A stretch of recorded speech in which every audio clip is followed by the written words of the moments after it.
Hoje no quadro Sinop em Primeiro Plano, vamos debater um assunto muito importante, o uso indiscriminado, o uso excessivo do vape. Para isso, convidamos ele que é especialista no assunto, Dr. Paulo Quintanilha, pneumologista. Muito obrigado pela sua vinda aqui, doutor. Obrigado pelo convite.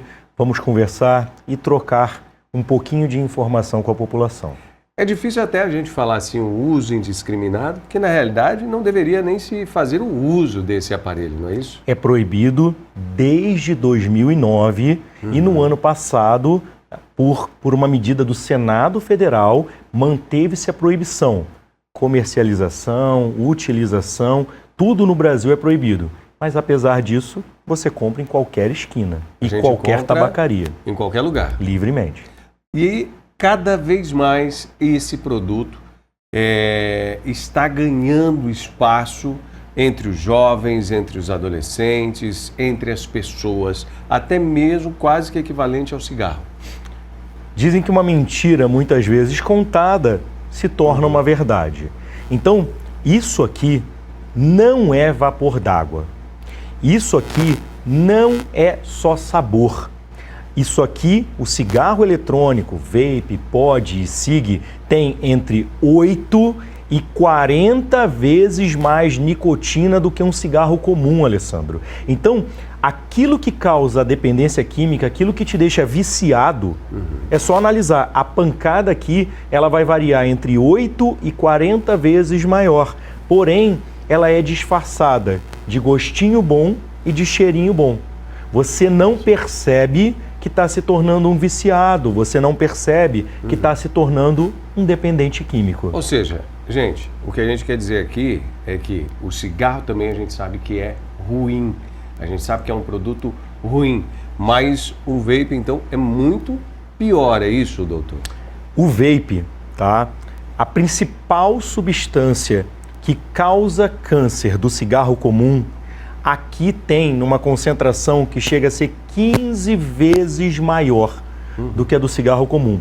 E é por isso, tá, que o Instituto Nacional do Câncer, o INCA, fez uma campanha voltada para os adolescentes e para os adultos jovens. A campanha é assim: não se deixe enganar pelas novidades. Dispositivos eletrônicos para fumar também matam. Essa campanha só aconteceu porque o uso desses cigarros eletrônicos, apesar de proibido, está indiscriminado. E daqui a pouquinho tempo, nos próximos anos, a gente vai perceber um aumento no caso de câncer de pulmão causada por essa porcaria aqui de forma grandiosa, infelizmente. O senhor tem visto isso? Eu tenho acompanhado dia após dia a evolução dos atendimentos de consultório por conta de cigarro eletrônico. Em 2022, eu fiz exatamente 3 atendimentos por doenças causadas de cigarro eletrônico. Esse ano, eu não tive nenhuma semana sem atendimento. Então, a gente está em maio de 2025 e desde o meio de janeiro, eu atendo entre 1 e 5 pacientes por semana, não porque fuma, mas já com doença causada pelo cigarro eletrônico.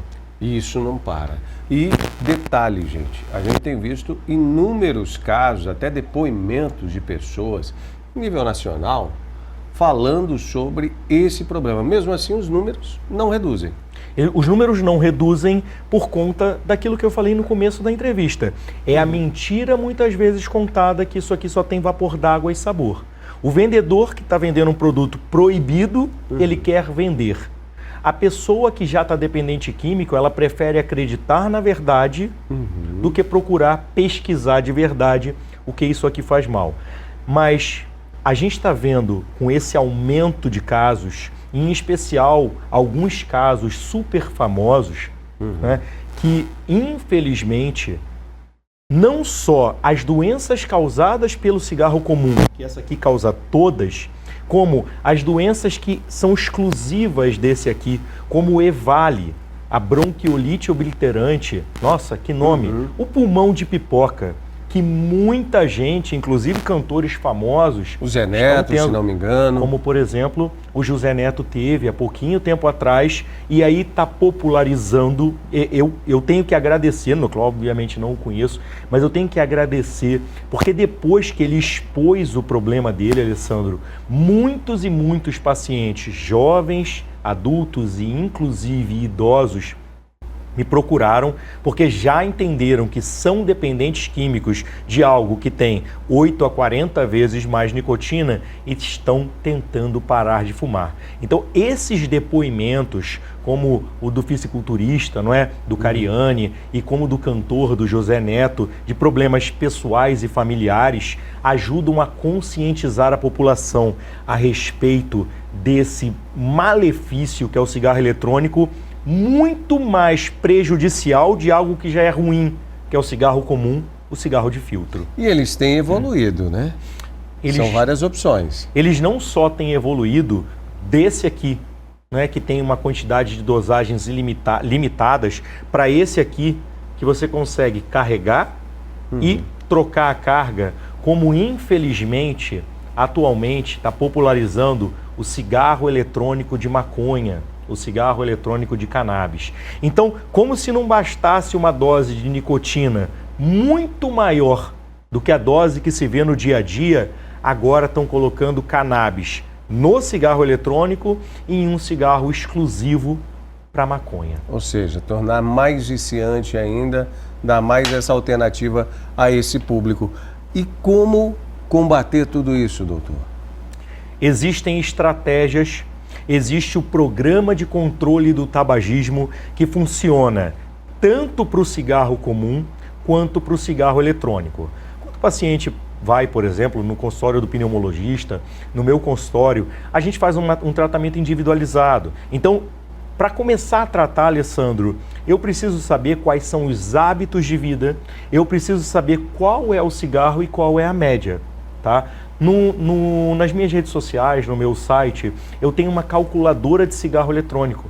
Porque como tem muito mais nicotina, né, quando eu coloco ali na tela do computador para o paciente o quanto de cigarro eletrônico ele tá fumando comparado ao cigarro comum, 99% se assustam e resolvem fazer o programa de controle do tabagismo. Porque eles não imaginam como que isso é perigoso. Porque quando eles falam de cigarro eletrônico, eles ainda tem a falsa imagem de que esse daí não é tão perigoso quanto o cigarro normal.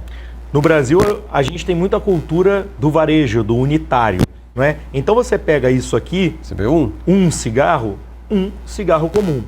Isso aqui equivale normalmente a 20 maços de cigarro comum e que a pessoa acaba trocando a carga ou trocando o descartável uma vez por semana. E quando eu mostro por A mais B que está fumando 20 maços de cigarro por semana, aí acende aquela lâmpada da preocupação e o paciente começa a tratar.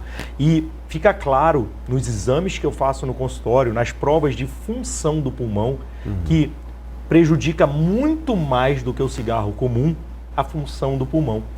Antes do paciente sentir nada, esse exame que a gente faz no consultório consegue detectar que a função pulmonar do paciente está prejudicada.